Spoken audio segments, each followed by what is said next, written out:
नमस्कार। आज की इस वीडियो में हम लोग सीखेंगे यौगिक कंपाउंड्स के बारे में। दरअसल कंपाउंड्स दो प्रकार के होते हैं।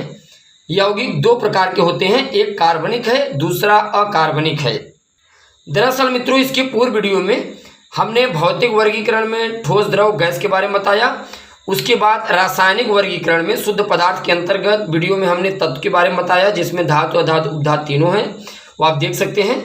आज का वीडियो मित्रों यौगिक और यौगिक के प्रकार, अकार्बनिक यौगिक, कार्बनिक यौगिक से संबंधित हम लोग जानेंगे। यौगिक है क्या? कंपाउंड्स किसे कहा जाता है? जब दो या दो से अधिक तत्व एक निश्चित अनुपात में रासायनिक संयोग करते हैं तो यौगिक बनता है। मित्रों, हमने क्या कहा? जब दो या दो से अधिक तत्व एक निश्चित अनुपात में रासायनिक संयोग करते हैं तो यौगिक बनता है। जैसे मित्रों यहाँ पर देखिए वाटर है। वाटर में मित्रों हाइड्रोजन, ऑक्सीजन है। हाइड्रोजन का परमाणु भार 1 होता है तो 2 हाइड्रोजन है तो 2 होगा। ऑक्सीजन का 16 होता है तो 2:16 काटेंगे तो 1:8 आएगा। अब मित्रों आप ध्यान दीजिए, इसमें 1:17 होता है।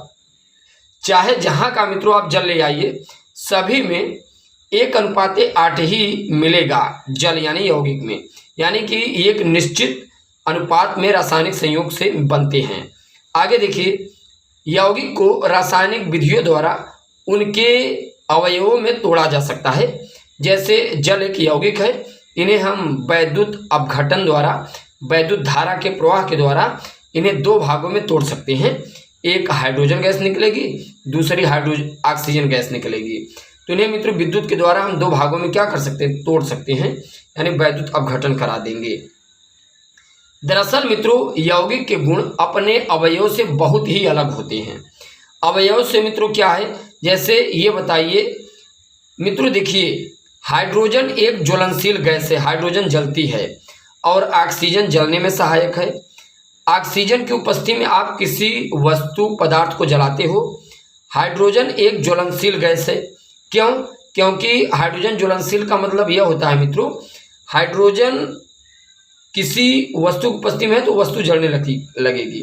लेकिन मित्रों देखिए, जो जल है, जल का उपयोग आग बुझाने में किया जाता है, क्योंकि यौगिक का जो गुण होते हैं अपने अवयवों से बहुत अलग होते हैं। जल का जो मित्रों गुण है हाइड्रोजन ऑक्सीजन से अलग है कि नहीं, अभी आप देख पाए। हाइड्रोजन ज्वलनशील है, ऑक्सीजन जलने में सहायक है, लेकिन वाटर आग बुझाता है।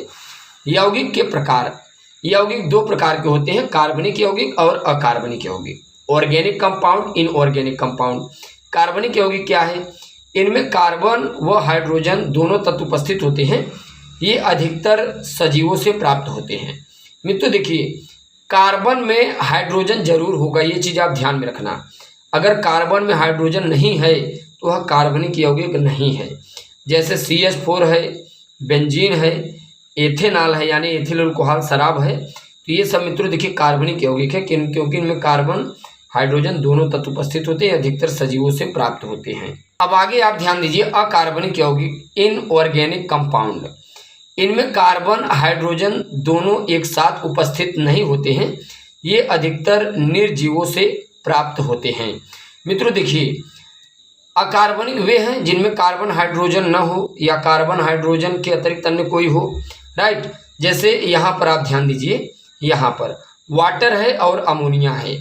मित्रों देखिए, इनमें क्या हाइड्रोजन कार्बन दोनों एक साथ है? नहीं। अगर नहीं है तो अकार्बनिक। NH3 अमोनिया, क्या दोनों कार्बन हाइड्रोजन है? नहीं है। नहीं है तो अकार्बनिक। इसी प्रकार मित्रों आप यह भी ध्यान देना, जैसे नमक भी है तो वह भी अकार्बनिक यौगिक के अंतर्गत ही आता है। राइट, तो चलिए मित्रों, इसके बाद नेक्स्ट वीडियो लेक्चर में हम लोग शुद्ध पदार्थ मिश्रण के बारे में जानेंगे।